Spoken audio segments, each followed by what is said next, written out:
Let's get it, UCLA fans. The Bruins are moving on in sweet butt-kicking fashion. Welcome, everybody. It's Zach Anderson-Yoxsimer on this instant reaction to UCLA's beatdown of the Bulldogs. And one, I have to say, I was wrong because I thought this actually might be a game for 5 minutes. Boy, was I ever, because UCLA straight boat raced the Bulldogs by 21 in the first half. I've even got stuff in my eyes. My goodness, it's just tear-jerking watching what's going on with UCLA. Man, oh man. Thanks for tuning in because it was a team-wide dominant effort. The Bruins shot 54%. They forced 16 turnovers, scored 30 points off turnovers, and kept, most importantly, the Bulldogs in check from the three-point line. Pember, 13 points. Jones, 11 points. Those were some of the keys I mentioned in the early day mini preview on what Max and I has talked already. What did UCLA get?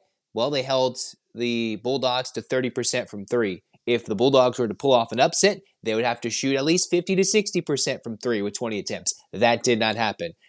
UNC Asheville, one of the worst teams at turning it over. Not only did the Bruins force turnovers, they converted 30 points off of turnovers. They scored a total of 56 points in the paint and went out and ran 20 points nearly in transition. It was just nice to see the Bruins clicking in all cylinders. Even Singleton, before a couple of late misses, was hitting. Mac Etienne, 10 points off the bench. And what did the bench provide? Overall, doing some very quick math here, we're looking at 24 points. Of course, there's a blowout, so you saw guys get a lot more minutes at the ends.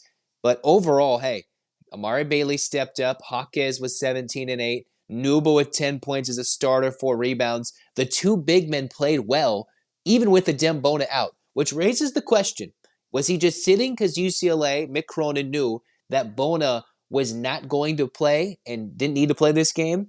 Or is this some serious concern for when the Bruins play at some point on Saturday? I don't know when, at this very moment, at this very juncture, when they play Northwestern.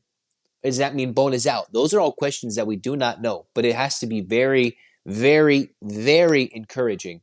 The fact that Bailey played well. You had Campbell, who didn't shoot the ball well, but 10 assists, my goodness. And then Nuba and Etienne, what a great job between them, because they combined for 20 points, made all 9 of their shots, and played spectacular basketball as the Bruins out-rebounded them. They basically dominated in every facet of the game. UCLA had 34 made shots. 24 of them came with assists on them. That means they're sharing the basketball. Everybody was involved, top to bottom, and the Bruins just played great basketball.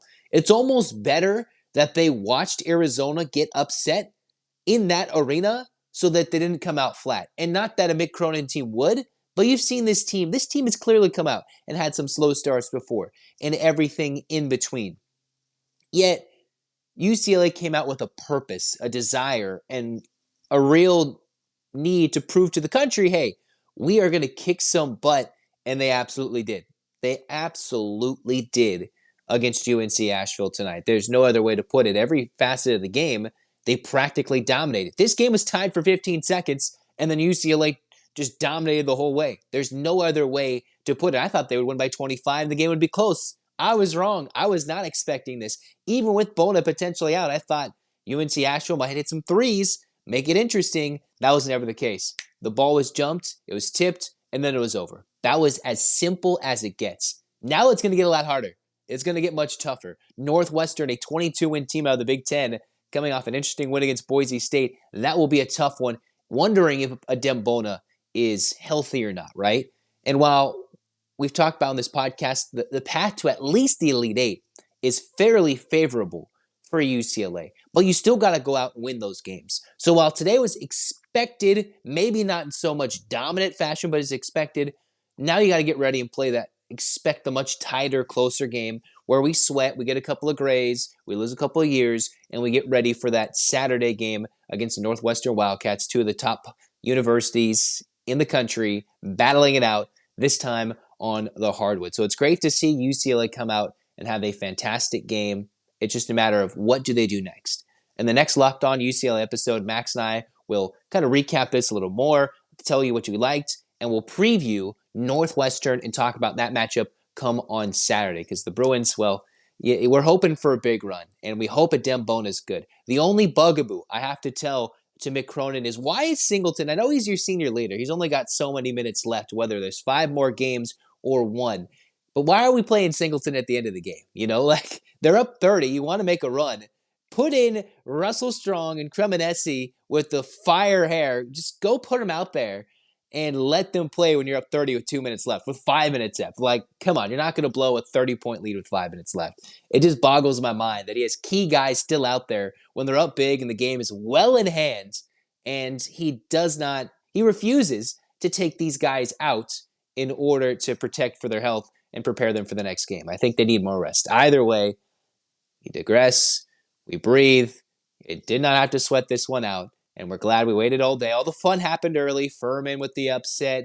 You had Maryland early. Everything, all the fun. Arizona going down to Princeton. That was fun, although, whatever, Arizona, that's fine. It is what it is. But UCLA, that was a fun one. Simple and easy. Could have looked away, blinked, game was over. Could have had a sandwich, a cookie, and everything in between, and not had to sweat it out.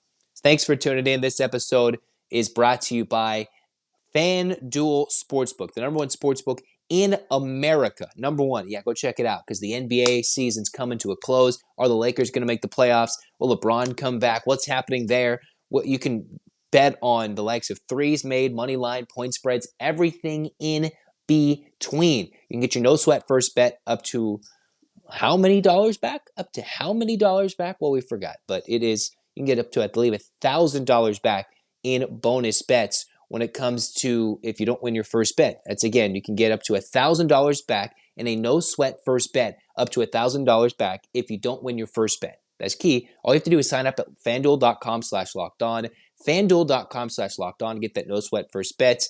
In the meantime, make every moment more with FanDuel, the official sports betting partner of the NBA and our sports betting partner at Locked On. Thanks for tuning in. We'll have more info, more coverage all weekend long of UCLA's run. We'll talk some football. Women's hoops starts in the weekend as well in the tourney. We've got it all on Locked On UCLA. Thanks for helping us hit 1,000 subscribers. Let's get that climb to 2,000. Hit that red button and get excited, Bruins fans. All right, let's go. 8 clap time, baby. And 1, 2, 3, 4, 5, 6, 7, 8. UCLA. UCLA fight, fight, fight. This has been Locked On UCLA. Go Bruins.